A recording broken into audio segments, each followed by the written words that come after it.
네, 안녕하십니까. 김 선생의 서울 이야기를 진행하는 강사 김효입니다. 이번 시간에는 서울특별시 기념물 1호 잠실뽕나무를 소개해 드리도록 하겠습니다. 요즘은 이제 아파트 숲으로 변해버린 서초구 잠원동에 이 잠실뽕나무가 위치하고 있는데요. 원래 나무는 고사해 버렸기 때문에 이제 천연기념물이 아닌 기념물 1호로 이렇게 지정되어 있는 나무가 바로 이 잠실뽕나무라고 보시면 되겠습니다. 여러분들 이 뽕나무 하게 되면 이 양잠을 여러분들 다 기억해내실 텐데요. 꽃으로부터 명주씨를 뽑아내기 위해서 누에를 치는 것이 바로 이 양잠이 되겠죠. 이를 위해서는 당연히 뽕나무 잎이 필요하게 되고요. 그러다 보니까 이 열매인 오디에 대해서도 아마 여러분들 추억이 있으실 것 같고요. 무엇보다도 이 번데기에 대한 아마 추억들은 다 갖고 계시지 않을까 싶습니다.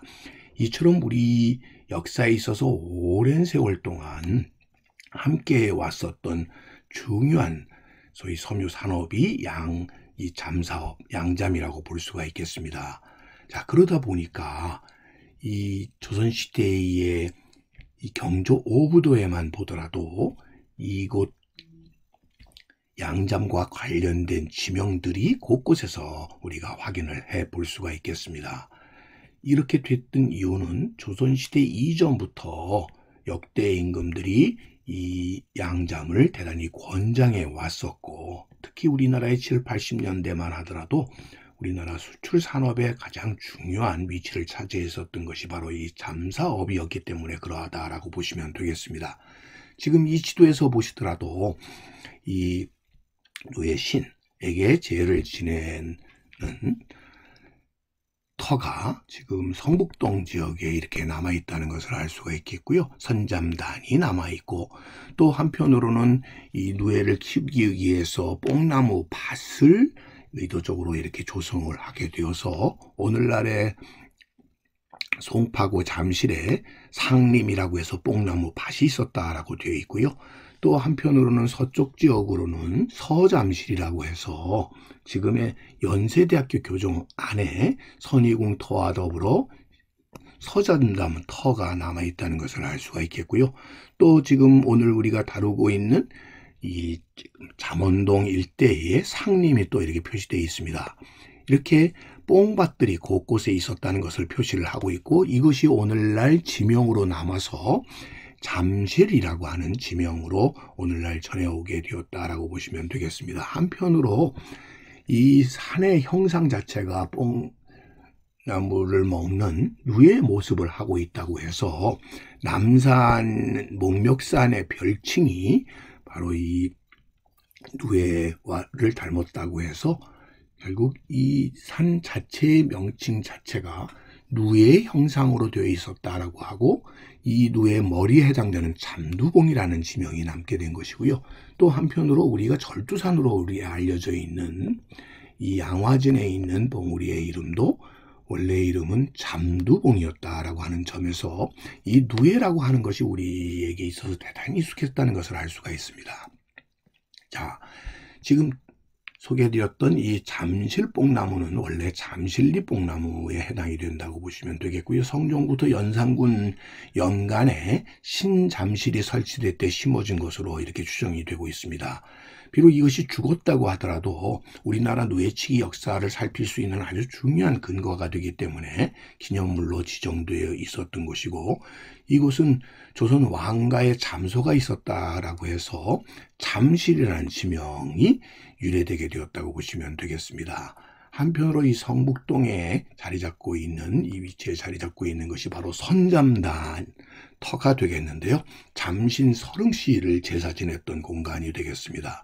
이 선담 단지에서는 지금도 이렇게 제례가 진행이 되게 되고, 또한 이런 조선시대에서 대단히 장려하고 권장했고 또 중요하게 여겼었던 이런 양잠의 중요한 의미를 지금까지 전승해 내려오기 때문이라고 보시면 되겠습니다. 한편으로 이 목멱산을 보게 되면 이 잠두봉이 위치하고 있다는 것을 이 지도에서 우리가 확인을 해볼 수가 있겠는데요. 전체적인 형상이 머리 부분으로 시작해서 이렇게 하나의 누에의 모습을 하고 있다고 해서 남산의 별칭이라고도 이렇게 볼 수가 있겠습니다. 자, 멀리서 인왕산 자락에서 바라봐도 전체적인 모습이 이렇게 누에의 모습을 하고 있다는 것을 알 수가 있겠고요. 이 그림을 통해서도 당시의 남산이 이렇게 누에의 형상이라는 것을 우리가 느껴볼 수 있지 않을까 싶습니다. 자, 그러다 보니까 이 누에의 모습을 하고 있는 남산이 설화적으로 이가 살아남기 위해서는 결국 뭐가 뽕나무 밭이 필요하게 되었다는 것이죠. 그래서 그런 설화와 더불어서 지금의 잠실 지역의 상림, 즉 뽕나무 밭이 마련이 되게 되었다라고 보시면 되겠습니다. 결국 이것이 뽕나무 밭을 이루다 보니까 오늘날의 잠실동으로까지 이어지게 되었다고 볼 수가 있겠는데요. 그래서 이를 기리기 위해서 지금은 뽕나무가 다 사라져 버렸지만 뽕나무 근린공원이라는 것이 지금도 조성이 되었던 이유가 그것 때문이라고 보시면 되겠고요. 이것이 지명으로 나머져서 송파구 잠실동이 되게 되었다라고 보시면 되겠습니다. 자, 그러나 지금은 이 뽕밭 자체가 뽕밭이 콘크리트 소위 아파트 숲으로 이렇게 변모되어서 예전의 상림, 뽕나무 밭은 우리가 볼 수 없게 되었지만 바로 이 지역의 지명으로서 이 뽕나무 밭을 우리가 유추해낼 수 있겠다라고 보시면 되겠습니다. 한편 지금의 연세대학교 자리에 있었던 선의묘 자리에 해당되는 곳 가까이에 이 양화진이 위치하고 있고요. 이 양화진에 있는 산의 이름이 바로 잠두봉이 되겠습니다. 이 잠두봉의 모습은 정말 지금 사진을 통해서 봐도 그 형상을 우리가 유추해 볼 수가 있겠는데요. 지금 보시는 것이 이 밤섬이 되겠고요. 밤섬 뒤편으로 보이는 곳이 오늘날의 흔히 절두산이라고 불리고 있는 잠두봉의 모습이 되겠습니다. 자, 이런 형상이 와우산까지 쭉 유지된다고 보시면 되겠고, 그러다 보니까 옛사람들이 이를 잠두봉으로 불리게 되면서 지금까지 이어져 내려오게 되었다고 보시면 되겠습니다. 바로 이 모습이 잠두봉의 전체적인 모습이 되겠고요. 오늘날은 절두산 순교성지로 이렇게 바뀌어버린 곳이라고 보면 되겠습니다. 그래서 이곳 가까이 선의궁터 지역에 이 영빈 이씨 의열묘가 위치하고 있었던 이 자리를 서잠실로 운영하게 되었던 것도 이것과 연계가 된 것이라고 보시면 되겠습니다. 그래서 현재는 표지석만 남아 있습니다만 연희궁터와 더불어 서잠실터라고 하는 것이 이곳에 있었다라고 하는 것을 우리가 확인을 해볼 수가 있겠습니다. 한편으로 볼 수 있는 것이 이 한강진 건너편에 지금 서초구 신사동 일대 지역이 되겠는데요. 이곳에 상림이 있다고 하는 것을 알 수가 있는데 이것은 남산 기슭의 강 건너에 이 모래밭 지역에 이런 뽕나무 밭을 인위적으로 조성했었다라는 것을 알 수가 있겠습니다.